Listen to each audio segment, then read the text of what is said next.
নমস্কার বন্ধুরা, তোমরা কি কখনো ভেবে দেখেছ কেন প্রাচীন মহাপুরুষরা বারবার বলতেন যে জাগে সে পায় আর যে ঘুমিয়ে থাকে সে হারায়?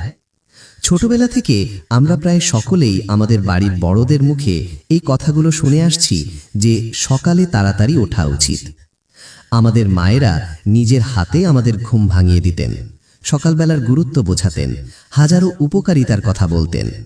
অথচ সময়ের সাথে সাথে নতুন প্রজন্ম রাত জাগাকে অভ্যাস নয় যেন ফ্যাশন করে তুলেছে, আর সকালে দেরি করে ওঠাকেই আধুনিকতার চিহ্ন মনে করছে। কিন্তু আসল সত্যটা এখানে একেবারেই আলাদা। আমাদের পরিবারের মানুষরা যে কথাগুলো বলে আসছেন তার পেছনে লুকিয়ে আছে গভীর আধ্যাত্মিক জ্ঞান। শুধু বিশ্বাস নয়, বিজ্ঞানের চোখেও ভোরে ওঠা অত্যন্ত উপকারী। আধুনিক বিজ্ঞান আজ সেই কথাকেই সমর্থন করছে যা আমাদের পূর্বপুরুষরা বহু যুগ আগেই বুঝে গিয়েছিলেন। ভোরের সময়কে শাস্ত্রে বলা হয় ব্রহ্ম মুহূর্ত। এই সময় প্রকৃতি শান্ত, বাতাস বিশুদ্ধ, চারপাশ নিস্তব্ধ থাকে, আর মানুষের মন সহজেই গভীর স্তরে পৌঁছে যায়। এই সময় আমাদের চেতনা প্রকৃতির সঙ্গে এক অদ্ভুত সুরে বাধা পড়ে। যে মানুষ নিয়মিত ব্রহ্ম মুহূর্তে জেগে ওঠে তার জীবনে ধীরে ধীরে ইতিবাচক পরিবর্তন আসতে শুরু করে। সকালের প্রার্থনা বা ধ্যান শুধু মানসিক শক্তিই বাড়ায় না, এটি জীবনের পথকে স্থির করে, সিদ্ধান্তকে পরিষ্কার করে এবং সফলতার দরজা খুলে দেয়। একটি কাহিনী বহুদিন ধরে প্রচলিত আছে, যেখানে ব্রহ্ম মুহূর্তের রহস্য আর এক বিশেষ ধ্যান পদ্ধতির কথা বলা হয়েছে। বলা হয়, যদি কেউ এই পদ্ধতি একটানা 21 দিন নিষ্ঠার সঙ্গে পালন করে, তবে সে তার জীবনের বহু স্বপ্ন পূরণের পথে এগিয়ে যায়। সে মহাবিশ্বের অদৃশ্য শক্তির সহায়তা পেতে শুরু করে এবং ধীরে ধীরে শান্ত, স্থির ও বুদ্ধিমান হয়ে ওঠে। চলো আজ আমি তোমাদের সেই কাহিনীটাই শোনাই। একদিন নারদ মুনি আকাশপথে ভ্রমণ করছিলেন। সেই যাত্রাপথেই তার সঙ্গে দেবরাজ ইন্দ্রের সাক্ষাৎ হয়। ইন্দ্রদেব নারদ মুনিকে প্রশ্ন করলেন, হে নারদ, আমি লক্ষ্য করেছি যেসব মানুষ ভোরবেলায় ব্রহ্ম মুহূর্তে জেগে ওঠে তারা অধিকাংশই জীবনে সুখী ও সন্তুষ্ট থাকে। এর পেছনের আসল কারণ কি? এই প্রশ্নে নারদ মুনি কিছুটা থমকে গেলেন, কারণ তখনও এই বিষয়ে তার স্পষ্ট ধারণা ছিল না। তিনি বিনয়ের সঙ্গে বললেন, হে দেবরাজ, আমি আপনার এই প্রশ্নের উত্তর আগামীকাল দেব। এরপর তিনি সরাসরি পৌঁছলেন ভগবান শ্রীকৃষ্ণের নগরী বৃন্দাবনে। বৃন্দাবনে পৌঁছে নারদ মুনি দেখলেন শ্রীকৃষ্ণ এক গাছের নিচে দাঁড়িয়ে মধুর সুরে বাঁশি বাজাচ্ছেন। সেই সুরে যেন চারদিক ভরে আছে এক অপার্থিব শান্তি। নারদ মুনি কাছে যেতেই কৃষ্ণ বাঁশি থামালেন এবং স্নিগ্ধ কণ্ঠে বললেন, হে নারদ, তোমাকে আজ খুব চিন্তিত মনে হচ্ছে। কি নিয়ে এত ভাবনা? তখন নারদ মুনি তার সমস্ত কথা খুলে বললেন। তিনি বললেন, হে ভগবান, আজ আকাশপথে যাত্রার সময় দেবরাজ ইন্দ্র আমাকে প্রশ্ন করেছেন, যারা ভোরে ব্রহ্ম মুহূর্তে ওঠে তারা কেন এত সুখী থাকে? এই প্রশ্নের উত্তর জানার আশাতেই আমি আপনার শরণে এসেছি। শ্রীকৃষ্ণ মৃদু হাসলেন এবং বললেন, হে নারদ, ইন্দ্রদেব এই প্রশ্ন করে সমগ্র মানব জাতিরই উপকার করেছেন। কলিযুগের মানুষের জন্য এই প্রশ্নটি অত্যন্ত গুরুত্বপূর্ণ, ঠিক যেমন আত্মা জীবনের জন্য অপরিহার্য।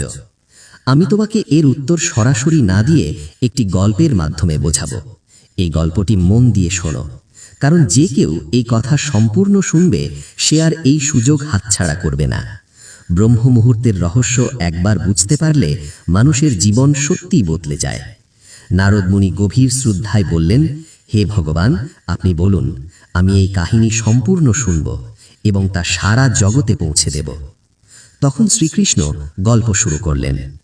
একসময় এক নগরে এক যুবক বাস করত। সে মানুষ হিসেবে মন্দ ছিল না, কিন্তু তার একটি অভ্যাস ছিল অত্যন্ত খারাপ। সে গভীর রাত পর্যন্ত ঘুমাতো আর সকালবেলা কিছুতেই উঠতে পারত না। তাকে জাগানোর জন্য বাড়ির লোকেরা নানাভাবে চেষ্টা করত, কিন্তু সব চেষ্টাই ব্যর্থ হতো। সকাল 9টার আগে তার ঘুম ভাঙতই না। ছোটবেলায় পরিবার ভেবেছিল বয়স বাড়লে হয়তো এই অভ্যাস বদলাবে, কিন্তু সময়ের সাথে সাথে তার এই অভ্যাস আরও দৃঢ় হয়ে উঠল। পৃথিবী এদিক ওদিক হয়ে গেলেও সে ভোরে উঠত না। এই অভ্যাসের কারণে তার বাবা ভীষণ বিরক্ত হয়ে পড়েছিলেন। ধীরে ধীরে সেই যুবক যেন এক ধরনের নৈতিবাচক শক্তির মধ্যে ডুবে যেতে লাগল। সে সবার সঙ্গে বিরূপ আচরণ করত, সারাদিন বিষণ্ণ থাকত, আর তার শরীরেও তার প্রভাব পড়তে শুরু করল। একদিন সে জানতে পারল তার প্রায় সব বন্ধুই জীবনে সফল হয়েছে। এই কথা শুনে তার মন আরও ভেঙে গেল। সে ঈশ্বরকেই দোষ দিতে লাগল এবং বারবার বলতে শুরু করল তার ভাগ্যই খারাপ। কিন্তু তার বাবা খুব ভালো করেই জানতেন এই ব্যর্থতার আসল কারণ কোথায় লুকিয়ে আছে।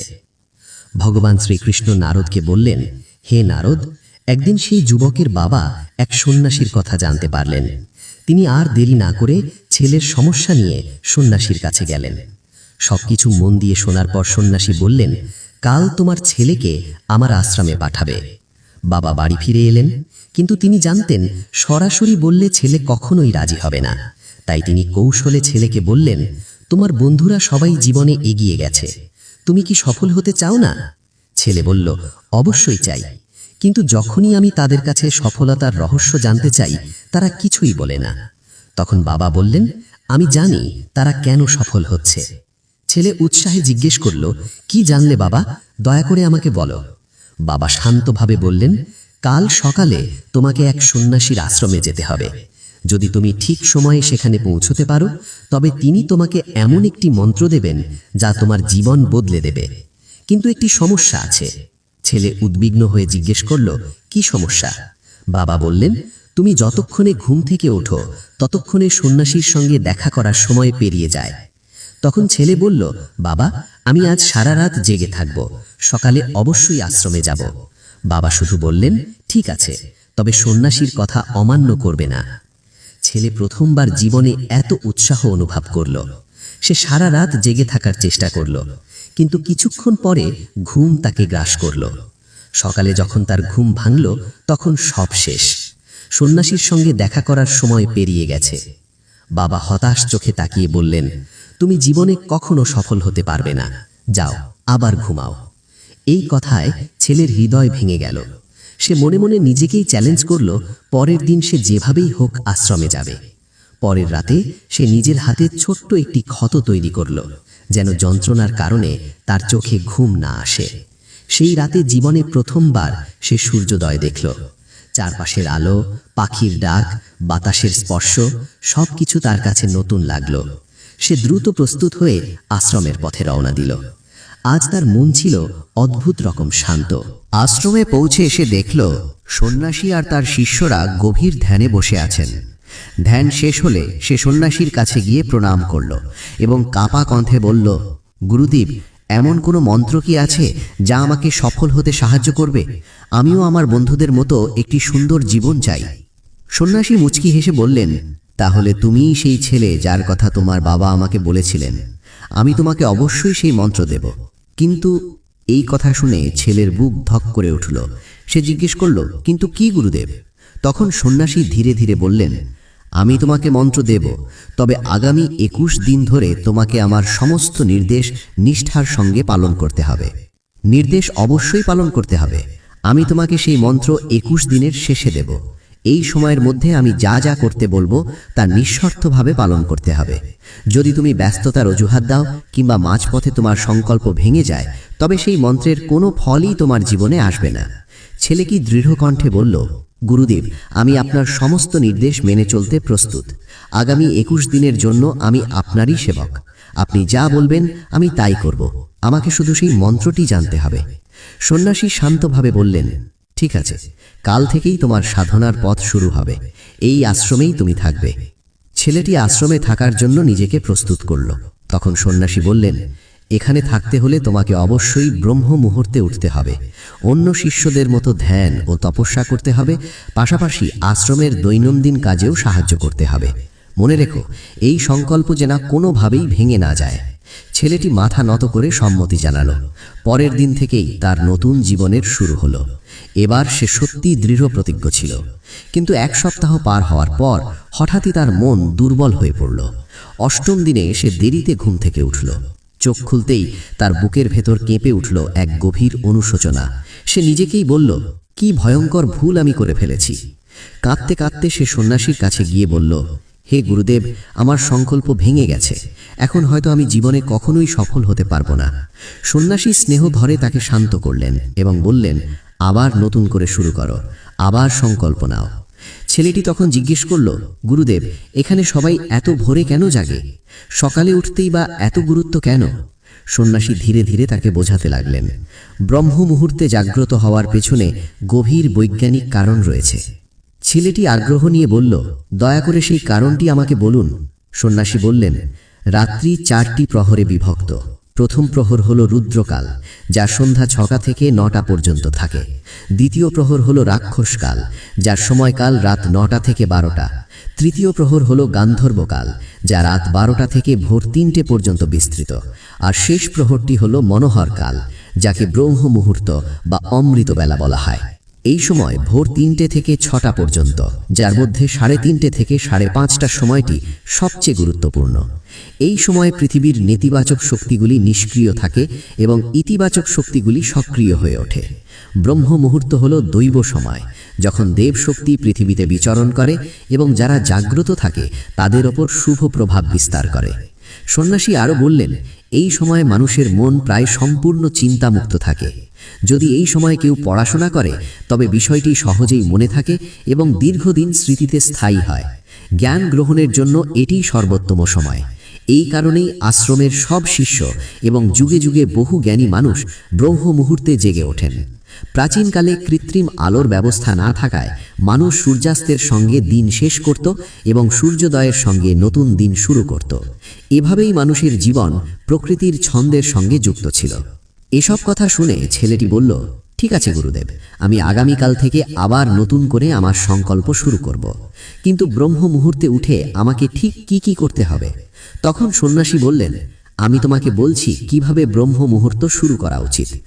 ঘুম থেকে উঠে প্রথমেই পা মাটিতে রাখার আগে মাটিকে প্রণাম করবে। এরপর নিজের হাতের তালুর দিকে তাকিয়ে ঈশ্বরকে ধন্যবাদ জানাবে, কারণ তিনি তোমাকে আজকের সূর্যোদয় দেখার সুযোগ দিয়েছেন।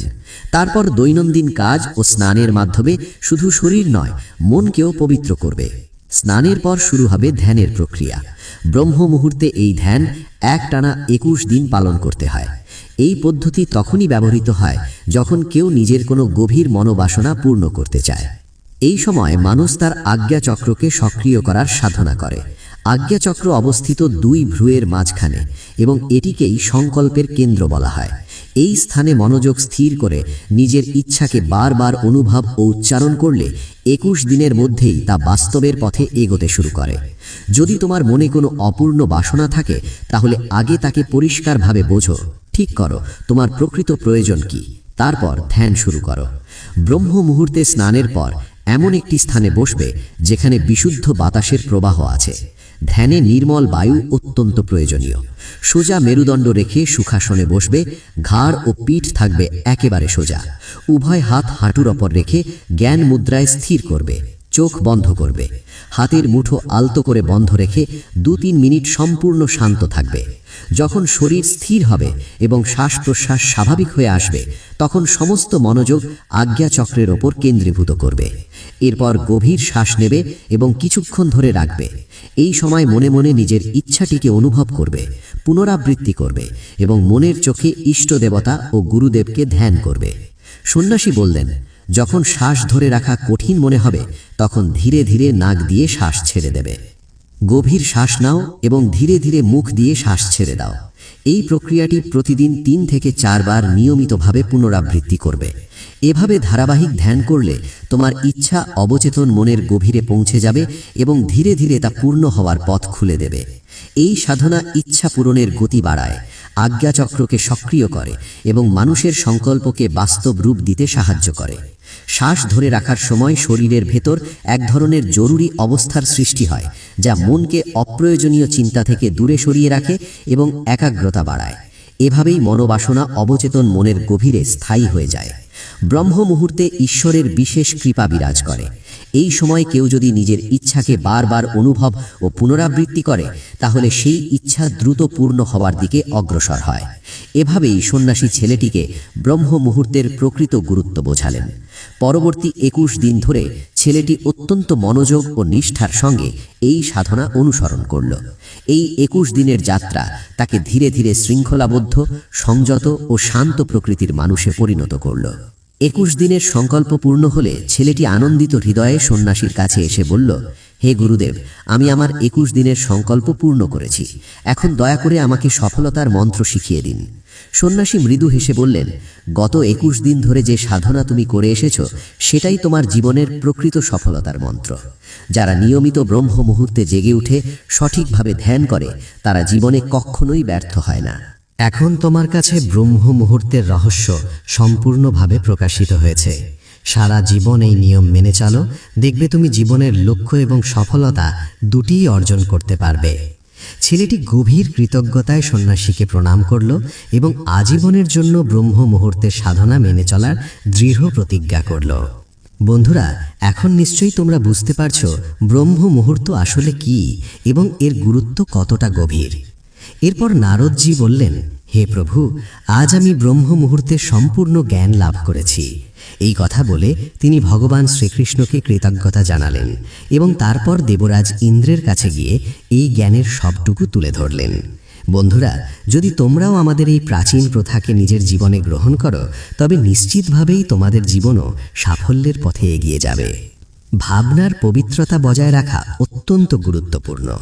আমাদের শাস্ত্রে ব্রহ্ম মুহূর্তকে বিশেষ মর্যাদা দেওয়া হয়েছে, কারণ এই সময় ধ্যান ও সাধনার ফল বহু গুণে বৃদ্ধি পায়। ব্রহ্ম মুহূর্তে নেতিবাচক চিন্তা থেকে দূরে থাকা উচিত, কারণ এটি অত্যন্ত শুভ সময় হিসেবে বিবেচিত। প্রচলিত বিশ্বাস অনুযায়ী এই সময় দেবতারা পৃথিবীতে বিচরণ করেন এবং ভক্তদের আন্তরিক ইচ্ছা পূর্ণ করেন। এই কারণেই পরিবারের বড়রা ভোরে ওঠার উপদেশ দিয়ে থাকেন। সূর্যের প্রথম কিরণ পৃথিবীতে পড়ার আগেই যদি মানুষ বিছানা ছেড়ে ওঠে তবে তার শরীর সুস্থ থাকে এবং মন থাকে সতেজ। ব্রহ্ম মুহূর্ত একটি নির্দিষ্ট সময়কাল যা মানুষের শরীরকে নানাভাবে উপকার করার পাশাপাশি ঐশ্বরিক আশীর্বাদও প্রদান করে। এই সময় ধ্যান অত্যন্ত ফলপ্রসূ হয়, কারণ তখন পরিবেশ শান্ত এবং মন সহজেই স্থির হয়ে যায়। এই সময় পূজা বা সাধনা করলে তার ফল আরও গভীরভাবে অনুভূত হয়।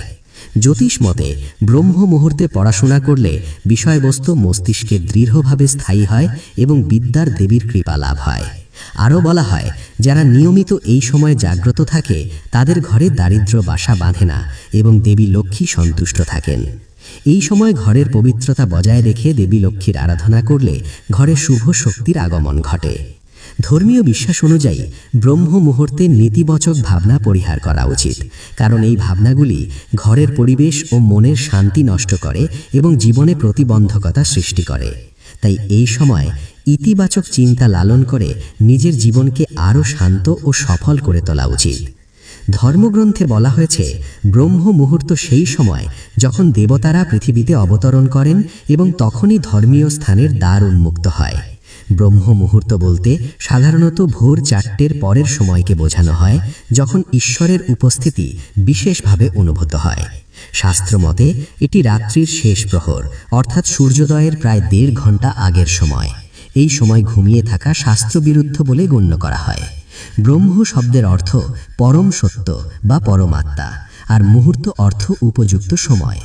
ভোর 4টে থেকে 5:30 পর্যন্ত সময়কে ব্রহ্ম মুহূর্ত বলা হয়েছে। ব্রহ্ম মুহূর্তে জেগে ওঠা আমাদের জীবনের জন্য অত্যন্ত উপকারী। এতে শরীর সুস্থ থাকে, সারা দিন সতেজতা বজায় থাকে এবং মন প্রফুল্ল থাকে। সূর্যোদয়ের আগে ওঠার ফলে উন্নত স্বাস্থ্য, শক্তি এবং সৌভাগ্য লাভ হয়। তাই জ্ঞানীরা কখনোই এই মূল্যবান সময় নষ্ট করেন না।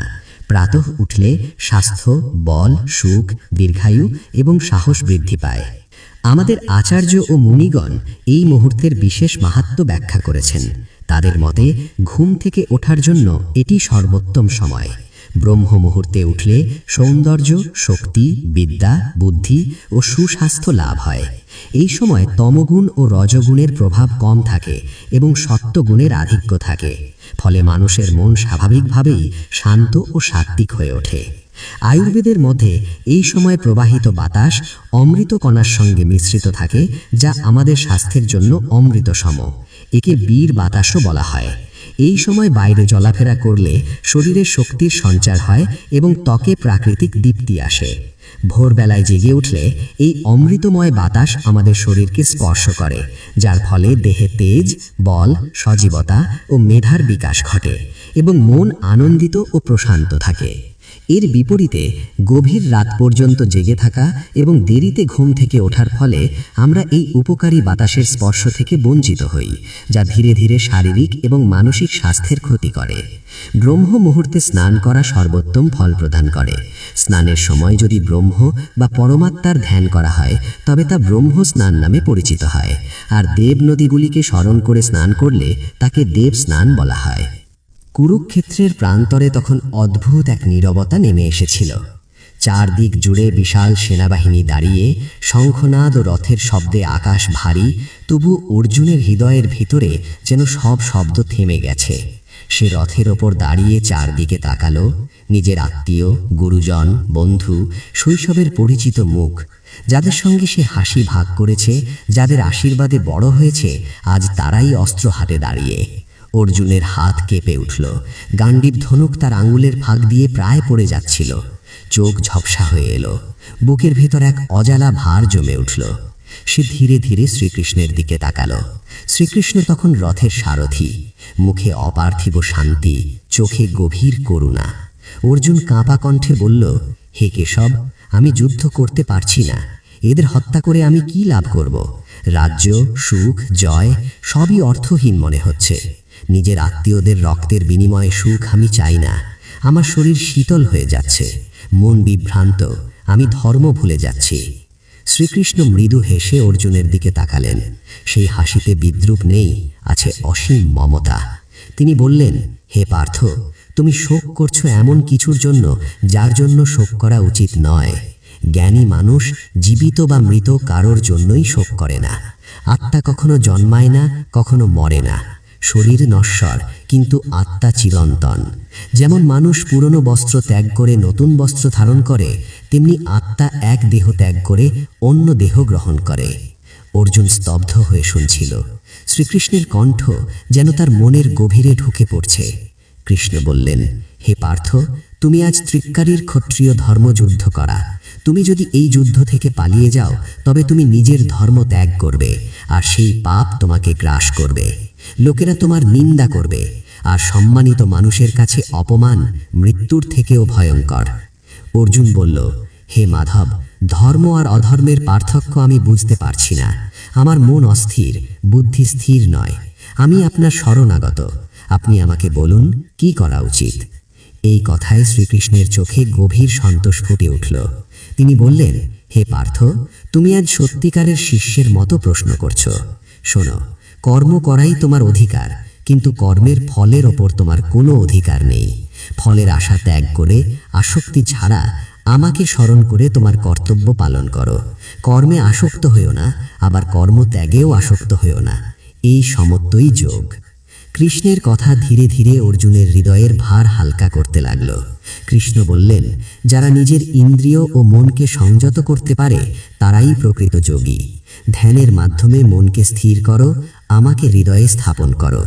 যে ব্যক্তি সব কর্ম আমাকে উৎসর্গ করে সে কখনো পাপে আবদ্ধ হয় না। যেমন পদ্ম পাতায় জল লেগেও জল থাকে না।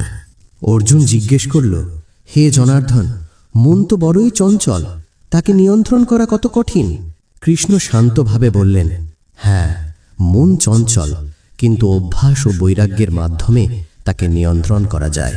বারবার মন যদি বিচ্যুত হয় তাকে আবার আমার দিকে ফিরিয়ে আনো, ধৈর্য হারিও না। এরপর কৃষ্ণ নিজের মহিমার কথা বলতে লাগলেন।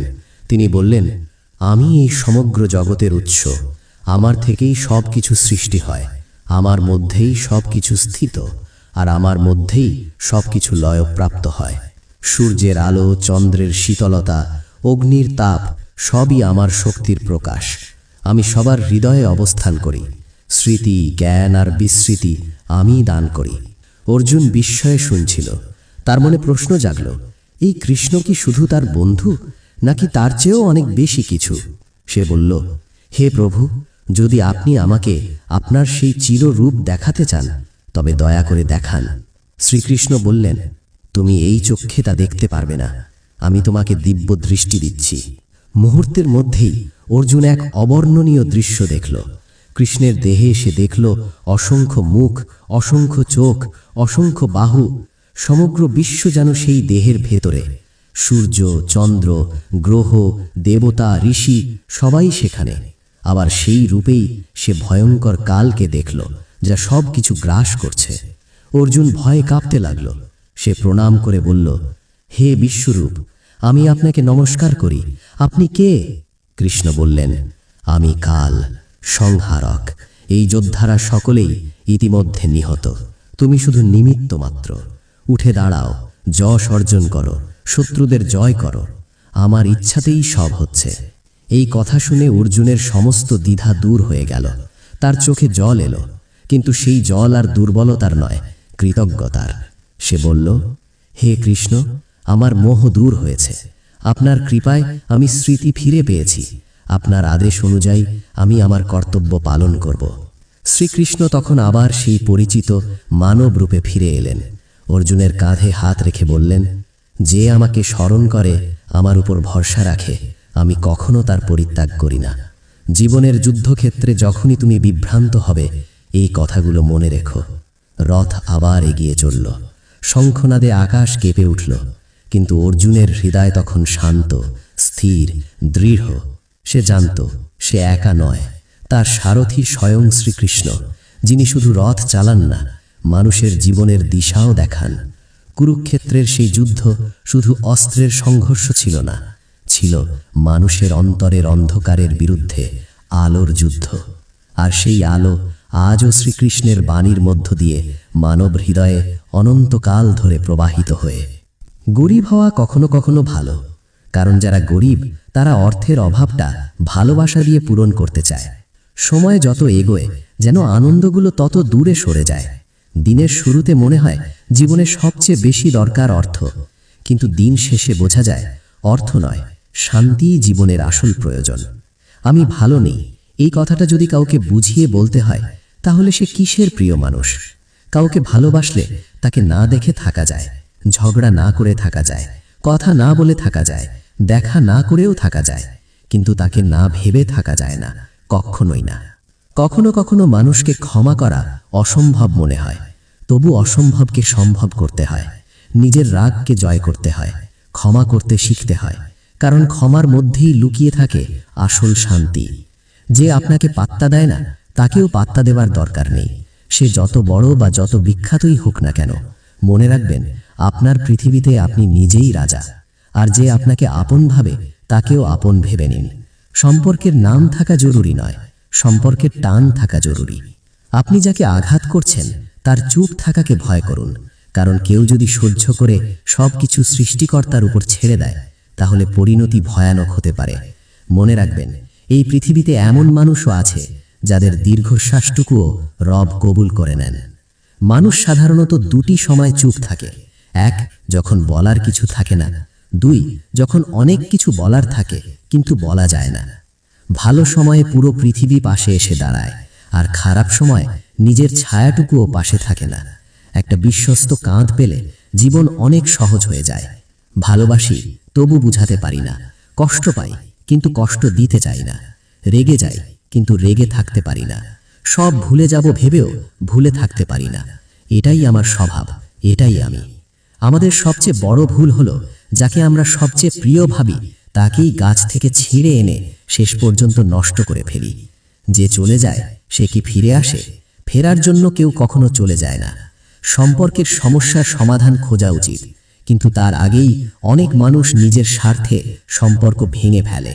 ভাগ্য বড় অদ্ভুত, কারো হাতে তুলে দেয়, আবার কারো কাছ থেকে কেড়ে নেয়। অর্থ আর টাকা, এই দুই জিনিস মানুষকে অন্ধ বানিয়ে দেয়। যে মানুষটা আমার অনুপস্থিতিতে একটুও শূন্যতা অনুভব করে না, সেই মানুষটা আমার জীবনে না থাকলেও কোনো আপত্তি নেই। রোমান্টিক সম্পর্কে আস্থা রাখতে হলে কিছু বিষয় মানতে হয়। ওয়াদা পালন করা, ধীরে ধীরে বিশ্বাস গড়ে তোলা, ইতিবাচক মনোভাব রাখা, একে অপরকে সম্মান করা, আর ক্ষমাশীল হওয়া। খারাপ সময়ে অনেক চেনা মানুষের অচেনা রূপ দেখা যায়। খারাপ সময় একদিন ঠিকই শেষ হবে, কিন্তু বহুরূপী মানুষের ব্যবহার মনে গেঁথে থাকবে আজীবন। মনের অশান্তিই সবচেয়ে বড় অশান্তি। কাউকে বুঝিয়ে বললেও অশান্তি কমে না। শৈশবটাই ভালো ছিল, কষ্ট পেলে অন্তত চিৎকার করে কাঁদতে পারতাম। বড় হওয়ার পর কষ্টে বুক ফেটে গেলেও চোখে আর পানি আসে না। কিছু গল্প শেষ হয়ে যাওয়াই ভালো। ভালোবাসা না থাকলে সম্পর্ক বয়ে বেড়ানোর কোনো মানে হয় না। বিদায় জানাতে শিখুন, যাতে নতুন বসন্তকে স্বাগত জানানোর জন্য নিজেকে প্রস্তুত রাখতে পারেন। জীবনে কিছু মানুষ আসে শেখানোর জন্য, চিনিয়ে দেওয়ার জন্য, বুঝিয়ে দেওয়ার জন্য। অভিজ্ঞতা তিক্ত হোক বা মিষ্টি, একদিন না একদিন কাজে লাগবেই। যার চোখে তুমি সুন্দর, সে তোমাকে ভালোবাসে। যার চোখে তুমি মেধাবী, সে তোমার উপর ভরসা করে। আর যে তোমার সবচেয়ে বড় খুঁতটুকু আগলে রাখে, তার হাত ধরে নিশ্চিন্তে জীবন পার করা যায়। ভালোবাসা বাহিরের রূপ দেখে হয় না, ভালোবাসা হয় ভেতরের রূপ দেখে। জীবন সুন্দর, শুধু বুঝে নিতে হয়। কাকে বিশ্বাস করলে ঠকতে হবে না, কার হাতে হাত রাখলে অসম্মান হবে না, এটা বুঝে নিতে হয়। প্রকৃত পুরুষ তার নারীকে সেই সম্মানটাই দেয় যেটা তার প্রিয় নারী ডিজার্ভ করে। যদি এমন কাউকে পাও, শক্ত করে ধরে রাখো। এই দুনিয়ায় ভরসা করার মতো দুটো হাত পাওয়াই সবচেয়ে বড় প্রাপ্তি। সৌন্দর্য মানুষের মনোযোগ আকর্ষণ করে, কিন্তু ব্যক্তিত্ব মানুষের মন ছুঁয়ে যায়। আমাদের জীবনও জানালার মতো। যে জানালা দিয়ে আমরা পৃথিবী দেখি, সেটি পরিষ্কার না হলে দৃষ্টিও পরিষ্কার হয় না। তাই কাউকে বিচার করার আগে নিজের মনের জানালাটা পরিষ্কার কিনা সেটা একবার ভেবে নেওয়া দরকার। আমরা কি ভালোটা দেখতে চাই, নাকি শুধু ভুল খুঁজে বেড়াই? এই প্রশ্নটা নিজেকে করা দরকার। যে আর নেই, তার প্রতি অকারণে মায়া বাড়িয়ে লাভ নেই। মায়া ছেড়ে দিতে শিখলে জীবন অনেক হালকা হয়। মানুষ যদি রাগের ভাষা বুঝত, তাহলে অনেক সম্পর্কই ভাঙত না। জোর করে কর্তব্য পালন করা যায়, কিন্তু জোর করে ভালোবাসা যায় না। অহংকার ছোট একটি শব্দ হলেও এর ভেতরেই লুকিয়ে আছে মানুষের পতনের বীজ। পৃথিবীতে বিনা পয়সায় যা পাওয়া যায়, মানুষের দেওয়া সান্ত্বনা আর কষ্ট। মানুষকে বিশ্বাস করুন, কিন্তু বিশ্বাস করার আগে ভাবুন সে মানুষ তো। টাকা থাকলেই সুখী হওয়া যায় না। অর্থলোভী নারী আর নারীলোভী পুরুষ কখনো সুখী হতে পারে না। যদি টাকার সাথেই সুখের সম্পর্ক থাকতো, তাহলে সুখ বাজারে বিক্রি হতো। চিন্তা করবেন না, রব জানেন আপনি ধৈর্য ধরছেন, অপেক্ষা করছেন। তার ওপর ভরসা রাখুন, তিনি সব সময় আপনার সাথেই আছেন। একটা সময় মনে হয় যাকে ছাড়া একদিনও থাকা যাবে না, কিন্তু বিচ্ছেদের কয়েক মাস পর তার নম্বর ভুলে যায় মানুষ।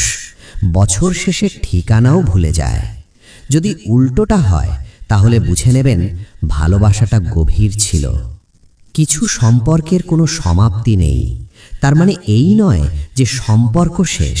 তার মানে এই সম্পর্কের শেষ নেই।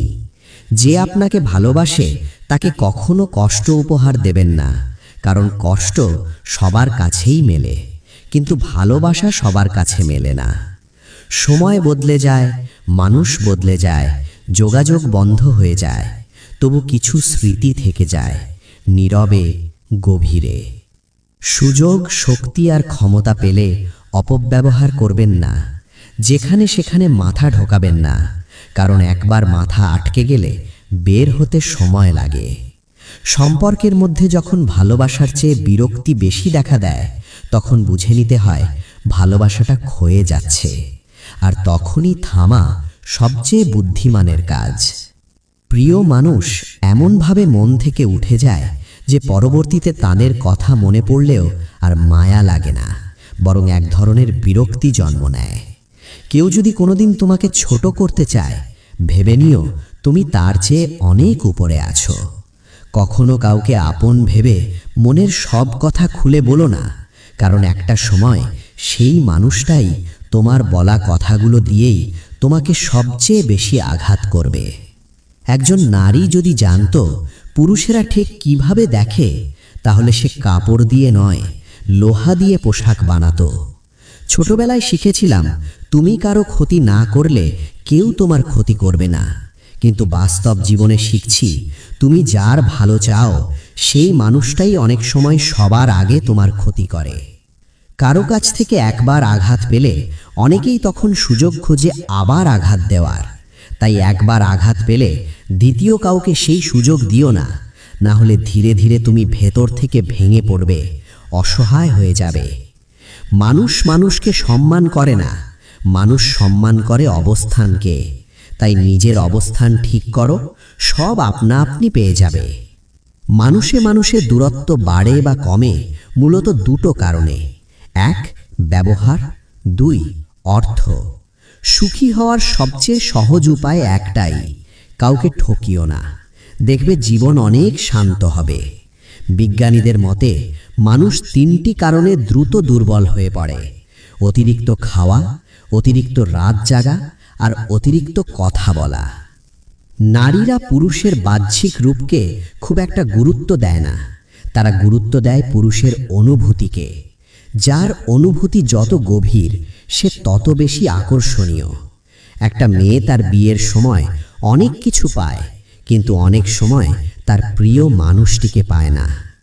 টেনশন আর মানসিক চাপে তারাই বেশি থাকে যারা নিজের থেকে বেশি অন্যকে ভাবতে শেখে। ভালোবাসায় যদি প্রবল বিশ্বাস থাকে তাহলে সন্দেহ জন্মায় না, আর সন্দেহ না থাকলে সম্পর্কের বিনাশও হয় না। কিছু সম্পর্ক বা কিছু জীবন চাইলেই ছেড়ে যাওয়া যায় না, কিছু কর্তব্য আমাদের আটকে রাখে। এই পৃথিবীতে আমরা সবচেয়ে বেশি অসহায় হয়ে পড়ি নিজের মনের কাছে। পৃথিবীর সব সম্পর্কের ভেতর সবচেয়ে গুরুত্বপূর্ণ একটা শব্দ আছে, বিশ্বাস। বিশ্বাস ভেঙে গেলে সম্পর্ক শুধু দূরে যায় না, ভিতর থেকে মরে যায়। অনেকেই বলে বিয়ের সময় মেয়েদের 4টি বিষয় দেখা উচিত: রূপ, সম্পদ, বংশ পরিচয় আর নিজ ধর্মের প্রতি অনুরাগ। কিন্তু কেউ বলে না মানুষটা কেমন, তার মনটা কেমন। এই পৃথিবীতে ভালো মানুষগুলোই সবচেয়ে বেশি কষ্ট পায়, কারণ তারা কাউকে ঠকাতে পারে না। ভাগ্যের ওপর কারো হাত নেই, কিন্তু কর্ম দিয়ে ভাগ্য বদলানো যায়। মানুষের ধ্বংসের সবচেয়ে বড় কারণ হলো নিজেকে খুব জ্ঞানী আর খুব চালাক ভাবা। কেউ ছোট হতে চায় না, সবাই চায় অন্যের ওপরে থাকতে। ভালো কথা বলো, ভালো কাজ করো, ভালো চিন্তা ছড়িয়ে দাও, দেখবে জীবন অর্ধেক সুন্দর হয়ে গেছে। যাকে তুমি মন প্রাণ দিয়ে চাও কিন্তু সে তোমাকে চায় না, তাহলে বুঝে নিও তুমি ট্রেনের জন্য বাস স্ট্যান্ডে দাঁড়িয়ে আছো, সময় নষ্ট করছো। সবচেয়ে কাছের মানুষগুলো যখন খোঁজ নিতে ভুলে যায়, তখন একা থাকাটাই সবচেয়ে আরামদায়ক মনে হয়। রাগ আর অভিমানের পার্থক্য একটাই, রাগ সবকিছু পুড়িয়ে দেয়, আর অভিমান শুধু নিজেকেই পুড়িয়ে মারে। যেদিন তুমি কারো সাথে বেঁচে থাকার স্বপ্ন দেখা বন্ধ করবে, সেদিনই নিজের জন্য বাঁচতে শিখবে। হাতের ওপর হাত রাখা খুব সহজ, কিন্তু সেই হাত দায়িত্বের সাথে সারা জীবন বহন করা ভীষণ কঠিন। ভালোবাসাটা ধরে রাখতে পারলাম না প্রিয়, টাকা আর বেকারত্বের মাঝে হারিয়ে গেছে অনেক অনুভূতি। দূরত্ব কখনো সম্পর্ক ভাঙে না, সময় কখনো সম্পর্ক তৈরি করে না। যদি মনের অনুভূতি ঠিক থাকে, তাহলে সম্পর্ক সারা জীবন ঠিকই থাকে। মানুষ ভাবে প্রেম মানে পাওয়া, কিন্তু শ্রীকৃষ্ণ শেখান প্রেম মানে নিজের অস্তিত্ব ভুলে যাওয়া। যেখানে তুমি কিছু প্রত্যাশা করো না, সেখানেই প্রকৃত প্রেম জন্ম নেয়। অর্জুনকে তিনি বলেছিলেন, তুমি যুদ্ধ করছো বলে নয়, তুমি কর্তব্যে অবিচল বলে আমি তোমার পাশে আছি। প্রেম তখনই পবিত্র হয় যখন সেখানে দাবি নেই, হিসেব নেই, শুধু সমর্পণ থাকে। জীবনে মানুষ বারবার প্রশ্ন করে, আমি কেন কষ্ট পাচ্ছি? শ্রীকৃষ্ণ উত্তর দেন, কারণ তুমি ফলের দিকে তাকিয়ে কর্ম করছো। কর্ম করো নদীর মতো, সে কখনো জিজ্ঞেস করে না জল সাগরে পৌঁছাবে কিনা, সে শুধু প্রবাহিত হয়। যখন তুমি ফল ছেড়ে কর্মে মন দাও, তখন দুঃখ নিজে থেকেই বিদায় নেয়। নীরবতাকে মানুষ দুর্বলতা ভাবে, কিন্তু শ্রীকৃষ্ণ ছিলেন নীরবতার সম্রাট। তিনি জানতেন সব প্রশ্নের উত্তর শব্দে হয় না, কিছু উত্তর আত্মা নিজেই বুঝে নেয়। নীরব থাকাও এক ধরনের সাধনা, যেখানে অহংকার গলে যায় আর সত্য স্পষ্ট হয়। মানুষ অভিযোগ করে দুনিয়া খুব মায়াময়। শ্রীকৃষ্ণ বলেন, মায়া দুনিয়াতে নেই, মায়া তোমার আসক্তিতে। তুমি যাকে আঁকড়ে ধরো সেটাই তোমাকে বেঁধে ফেলে। মুক্তি মানে সব ছেড়ে চলে যাওয়া নয়, মুক্তি মানে সব থাকার পরেও নির্লিপ্ত থাকা। দুঃখ এলে মানুষ ভেঙে পড়ে, কিন্তু শ্রীকৃষ্ণ বলেন দুঃখ হলো শিক্ষক। সে এসে তোমাকে শক্ত করে, গভীর করে, সত্যের কাছাকাছি নিয়ে যায়। যে দুঃখকে গ্রহণ করতে শেখে সে জীবনে কখনো পরাজিত হয় না। জ্ঞান মানে বেশি জানা নয়, জ্ঞান মানে নিজেকে জানা। শ্রীকৃষ্ণ অর্জুনকে অস্ত্র শেখাননি আগে, শেখান মনকে স্থির করতে, কারণ অস্থির মন নিয়ে জ্ঞানও বিষ হয়ে যায়। শান্ত মনেই জ্ঞান অমৃত হয়। ভক্তি মানে চোখ বন্ধ করে প্রার্থনা করা নয়, ভক্তি মানে জীবনের প্রতিটি কাজে ঈশ্বরকে স্মরণ করা। শ্রীকৃষ্ণ বলেন, তুমি যা করছো আমাকে উৎসর্গ করো, তাহলেই সাধারণ কাজও সাধনায় পরিণত হবে। ত্যাগ মানে সব ছেড়ে দেওয়া নয়, ত্যাগ মানে অহংকার ছেড়ে দেওয়া। শ্রীকৃষ্ণ রাজপ্রাসাদে থেকেও ছিলেন ত্যাগী, কারণ তিনি নিজেকে কখনো কর্তা ভাবেননি। যেখানে আমি শেষ হয় সেখানেই ত্যাগ শুরু। মানুষ চায় নিশ্চয়তা, শ্রীকৃষ্ণ দেন না নিশ্চয়তা, দেন সাহস। তিনি বলেন, আমি তোমার ভবিষ্যৎ বলবো না, কিন্তু তোমাকে এমন করে তুলব যাতে তুমি যে কোনো ভবিষ্যৎ মোকাবিলা করতে পারো।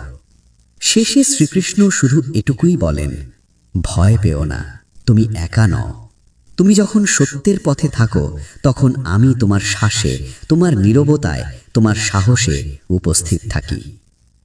মানুষ ভাবে সময় বদলালে জীবন বদলায়, কিন্তু শ্রীকৃষ্ণ বলেন দৃষ্টিভঙ্গি বদলালেই জীবন বদলে যায়। সময় একই থাকে, পরিস্থিতি একই থাকে, শুধু তোমার দেখার চোখ পাল্টে যায়। আর সেই চোখ বদলানোর নামই হল দর্শন। শ্রীকৃষ্ণ শেখান যে নিজেকে জয় করতে পারে তার আর কোনো শত্রু থাকে না। বাইরে যে যুদ্ধ তা আসলে ভেতরের যুদ্ধের প্রতিচ্ছবি। মনকে জয় করতে পারলে পৃথিবী নিজেই নত হয়। মানুষ বলে আমি খুব ক্লান্ত। শ্রীকৃষ্ণ বলেন, তুমি ক্লান্ত নও, তুমি অতিরিক্ত ভাবছ। ভবিষ্যতের ভয় আর অতীতের অনুশোচনা, এই দুটোই মানুষকে ভেতর থেকে নিঃশেষ করে দেয়। বর্তমানকে ধরতে পারলেই শান্তি নেমে আসে। যেখানে অহংকার থাকে সেখানে সত্য টেকে না। শ্রীকৃষ্ণ কখনো বলেননি আমি ঈশ্বর তাই আমাকে মানো। তিনি বলেন, আমি বন্ধু, আমি সারথি। যে নিজেকে ছোট করতে পারে সেই সবচেয়ে বড় হয়ে ওঠে। মানুষ চায় নিশ্চয়তা, শ্রীকৃষ্ণ দেন না নিশ্চয়তা, দেন সাহস। তিনি বলেন, আমি তোমার ভবিষ্যৎ বলবো না, কিন্তু তোমাকে এমন করে তুলব যাতে তুমি যে কোনো ভবিষ্যৎ মোকাবিলা করতে পারো। শেষে শ্রীকৃষ্ণ শুধু এটুকুই বলেন, ভয় পেও না, তুমি একা নও। তুমি যখন সত্যের পথে থাকো তখন আমি তোমার শ্বাসে, তোমার নীরবতায়, তোমার সাহসে উপস্থিত থাকি। মানুষ ভাবে সময় বদলালে জীবন বদলায়, কিন্তু শ্রীকৃষ্ণ বলেন দৃষ্টিভঙ্গি বদলালেই জীবন বদলে যায়। সময় একই থাকে, পরিস্থিতি একই থাকে, শুধু তোমার দেখার চোখ পাল্টে যায়। আর সেই চোখ বদলানোর নামই হল দর্শন। শ্রীকৃষ্ণ শেখান যে নিজেকে জয় করতে পারে তার আর কোনো শত্রু থাকে না। বাইরে যে যুদ্ধ তা আসলে ভেতরের যুদ্ধের প্রতিচ্ছবি। মনকে জয় করতে পারলে পৃথিবী নিজেই নত হয়। মানুষ বলে আমি খুব ক্লান্ত। শ্রীকৃষ্ণ বলেন, তুমি ক্লান্ত নও, তুমি অতিরিক্ত ভাবছ। ভবিষ্যতের ভয় আর অতীতের অনুশোচনা, এই দুটোই মানুষকে ভেতর থেকে নিঃশেষ করে দেয়। বর্তমানকে ধরতে পারলেই শান্তি নেমে আসে। যেখানে অহংকার থাকে সেখানে সত্য টেকে না। শ্রীকৃষ্ণ কখনো বলেননি আমি ঈশ্বর তাই আমাকে মানো। তিনি বলেন, আমি বন্ধু, আমি সারথি। যে নিজেকে ছোট করতে পারে সেই সবচেয়ে বড় হয়ে ওঠে। মানুষ চায় সবকিছু তার নিয়ন্ত্রণে থাকুক। শ্রীকৃষ্ণ বলেন, ছেড়ে দিতে শেখো। নিয়ন্ত্রণ ছাড়লেই জীবনের প্রবাহ বোঝা যায়। নদী কখনো পথ ঠিক করে না, তবু সে সাগরে পৌঁছে যায়। দুঃখের সময় মানুষ ঈশ্বরকে ডাকে, কিন্তু সুখের সময় ভুলে যায়। শ্রীকৃষ্ণ বলেন, আমাকে শুধু প্রয়োজনে নয় স্বভাবের অংশ বানাও, তখন দুঃখ আর সুখ দুটোই সমান হয়ে যায়। ভালোবাসা মানে কাউকে বেঁধে রাখা নয়, ভালোবাসা মানে মুক্ত করে দেওয়া। শ্রীকৃষ্ণ রাধাকে কখনো নিজের করে দাবি করেননি, তবু সেই প্রেম আজও অমর। মানুষ ভাবে ন্যায় মানে সবসময় নরম হওয়া। শ্রীকৃষ্ণ বলেন, ন্যায় কখনো কঠোর হয়, কখনো কোমল। যেখানে অন্যায় বাড়ে সেখানে নীরবতা পাপ হয়ে যায়। জীবনে অনেক কিছু হারালে মনে হয় সব শেষ। শ্রীকৃষ্ণ বলেন, হারানোই শূন্যতা তৈরি করে, যেখানে নতুন সত্য প্রবেশ করে। পুরনো না ভাঙলে নতুন কখনো আসে না। শেষ পর্যন্ত শ্রীকৃষ্ণ এটুকুই বলেন, নিজের কর্ম করো, নিজের পথ চলো, নিজের সত্য আঁকড়ে ধরো, বাকিটা আমি সামলে নেব। মানুষ চায় ফল নিশ্চিত হোক, তারপর কর্ম করবে। শ্রীকৃষ্ণ বলেন, কর্মই করো, ফল নিয়ে দর কষাকষি করো না, কারণ ফল তোমার হাতে নেই, কিন্তু কর্ম তোমার আত্মার পরিচয়। যে মানুষ নিজের কষ্টকে লুকিয়ে হাসতে পারে সে দুর্বল নয়। শ্রীকৃষ্ণ বলেন, নীরব সহ্য শক্তি এক ধরনের সাধনা। সবাই চিৎকার করে শক্তিশালী হয় না, কেউ কেউ চুপ করেও অটল থাকে। মন যখন অস্থির হয় মানুষ বাইরে শান্তি খোঁজে। শ্রীকৃষ্ণ বলেন, বাইরে যা খুঁজছ তা ভেতরেই আছে, শুধু মনকে থামাতে শেখো, দেখবে শান্তি নিজেই ধরা দিচ্ছে। অন্যায় দেখেও যদি তুমি চুপ থাকো তবে তুমি নিরপেক্ষ নও, তুমি ভীরু। শ্রীকৃষ্ণ অর্জুনকে শিখিয়েছিলেন, ন্যায়ের পক্ষে দাঁড়ানো মানেই যুদ্ধ, আর সেই যুদ্ধ এড়িয়ে যাওয়া আত্মার সঙ্গে বিশ্বাসঘাতকতা। মানুষ ভাবে ক্ষমা মানে দুর্বলতা। শ্রীকৃষ্ণ বলেন, ক্ষমা শক্তির সর্বোচ্চ রূপ, কারণ প্রতিশোধ নিতে মন চায়, কিন্তু ক্ষমা করতে আত্মা লাগে। সবাই তোমার পাশে থাকবে এমন আশা করো না। শ্রীকৃষ্ণ বলেন, একা দাঁড়াতে শেখো। যে একা দাঁড়াতে পারে সে ভিড়েও হারায় না। ভক্তি মানে চোখ বন্ধ করে বিশ্বাস করা নয়, ভক্তি মানে প্রশ্ন করেও বিশ্বাস ধরে রাখা। অর্জুন প্রশ্ন করেছিল, দ্বিধায় পড়েছিল, তবু শ্রীকৃষ্ণ তাকে কখনো ত্যাগ করেননি। যে মানুষ তোমাকে কষ্ট দিয়েছে সে তোমার শিক্ষক। শ্রীকৃষ্ণ বলেন, প্রত্যেক আঘাত তোমাকে শক্ত হতে শেখায়, যদি তুমি ভেঙে না পড়ো। জীবন সবসময় ন্যায্য হয় না, কিন্তু শ্রীকৃষ্ণ বলেন, জীবন ন্যায্য না হলেও কর্ম ন্যায্য হওয়া উচিত, কারণ কর্মই তোমার প্রকৃত উত্তরাধিকার। শেষে এসে শ্রীকৃষ্ণ এটুকুই স্মরণ করিয়ে দেন, ভয় পেও না, তুমি একা নও। তোমার আন্তরিকতা যতক্ষণ আছে ততক্ষণ আমি আছি। মানুষ ভাবে ঈশ্বর দূরে কোথাও আছেন। শ্রীকৃষ্ণ বলেন, আমি তোমার নিঃশ্বাসের মতো কাছেই আছি। তুমি যখন ক্লান্ত হয়ে থেমে যাও তখনই আমাকে সবচেয়ে বেশি অনুভব করতে পারো। জীবনে সবাই বুঝবে না তোমাকে। শ্রীকৃষ্ণ বলেন, বোঝানোই তোমার দায়িত্ব নয়, সত্য নিজেই একদিন নিজের পরিচয় দিয়ে দেয়। তুমি যখন নিজের মতো থাকতে চাও তখন অনেকেই তোমাকে স্বার্থপর বলবে। শ্রীকৃষ্ণ বলেন, আত্মসম্মান মানে স্বার্থপরতা নয়। যে নিজেকে সম্মান করতে শেখে সে অন্যকেও সম্মান করতে পারে। ভয় আসে তখনই যখন তুমি নিজেকে একা ভাবো। শ্রীকৃষ্ণ বলেন, আত্মার কখনো একাকিত্ব হয় না। শরীর একা হতে পারে, আত্মা নয়। সব প্রশ্নের উত্তর শব্দে পাওয়া যায় না। শ্রীকৃষ্ণ বলেন, কিছু উত্তর নীরবতায় লুকিয়ে থাকে, তাই মাঝে মাঝে চুপ থেকো, উত্তর নিজেই উঠে আসবে। মানুষ চায় পরিবর্তন, কিন্তু পরিবর্তনের কষ্ট চায় না। শ্রীকৃষ্ণ বলেন, রূপান্তর মানেই যন্ত্রণা। বীজ ভাঙে বলেই গাছ জন্মায়। যে তোমাকে অবমূল্যায়ন করে সে তোমার মূল্য নির্ধারণ করতে পারে না। শ্রীকৃষ্ণ বলেন, নিজের মূল্য নিজেই বুঝতে শেখো, তবেই অন্যেরা বুঝবে। জীবনে কিছু মানুষ আসে শুধু শিক্ষা দিয়ে চলে যাওয়ার জন্য। শ্রীকৃষ্ণ বলেন, সবাই থাকার জন্য আসে না, কেউ কেউ জাগানোর জন্য আসে। অন্যের ভুল নিয়ে ভাবলে নিজের পথ হারিয়ে যায়। শ্রীকৃষ্ণ বলেন, নিজের কর্মে মন দাও, অন্যের কর্মের হিসেব আমি রাখছি। শেষ পর্যন্ত শ্রীকৃষ্ণ এটুকুই বলেন, শান্ত থাকো, সচেতন থাকো, সত্যে স্থির থাকো, বাকিটা সময় নিজেই ঠিক করে নেবে। জীবনে যখন সবকিছু ছেড়ে দিতে ইচ্ছে করে তখনই শ্রীকৃষ্ণ বলেন, এখনো শেষ নয়, এই মুহূর্তটাই তোমার ভিতরের শক্তিকে চিনে নেওয়ার সময়। মানুষ তোমার নীরবতাকে দুর্বলতা ভাবতে পারে। শ্রীকৃষ্ণ বলেন, নীরবতা দুর্বলতা নয়, এটি আত্মার গভীর শক্তি। যে ভালোবাসে সে দাবি করে না। শ্রীকৃষ্ণ বলেন, প্রকৃত প্রেম মুক্ত করে, বাঁধে না। তুমি যাকে আঁকড়ে ধরছ একদিন সেটাই তোমাকে কষ্ট দেবে। শ্রীকৃষ্ণ বলেন, আসক্তি থেকেই দুঃখের জন্ম। সব হারিয়ে গেলে মনে হয় ঈশ্বর পাশে নেই, শ্রীকৃষ্ণ বলেন, যখন সব সরে যায় তখনই আমি সবচেয়ে কাছে থাকি। মানুষ তোমাকে ব্যবহার করবে, বদলে যাবে, চলে যাবে। শ্রীকৃষ্ণ বলেন, তুমি শুধু নিজের সত্যটা হারিও না। কখনো কখনো হেরে যাওয়াই সবচেয়ে বড় জয়। শ্রীকৃষ্ণ বলেন, অহংকার হারলে আত্মা জেতে। অপেক্ষা করাটা সহজ নয়। শ্রীকৃষ্ণ বলেন, ধৈর্য মানে থেমে থাকা নয়, বিশ্বাস রেখে এগিয়ে চলা। তুমি অন্যদের মতো না হলেই তোমার পথ আলাদা। শ্রীকৃষ্ণ বলেন, ভিড়ের পথে মুক্তি নেই। শেষে শুধু এটুকুই মনে রেখো, তুমি যা খুঁজছ তা বাইরে নয়। শ্রীকৃষ্ণ বলেন, সব উত্তর তোমার মধ্যেই আছে। জীবনে যখন কিছুই তোমার নিয়ন্ত্রণে থাকে না, তখন শ্রীকৃষ্ণ বলেন, নিজের মনটাকে আমার হাতে ছেড়ে দাও, সব বোঝা হালকা হয়ে যাবে। যে মানুষটা তোমার চোখের জল দেখে না, তার কাছে নিজের আত্মাকে উজাড় করে দিও না। শ্রীকৃষ্ণ বলেন, যেখানে সম্মান নেই সেখানে ভালোবাসা টেকে না।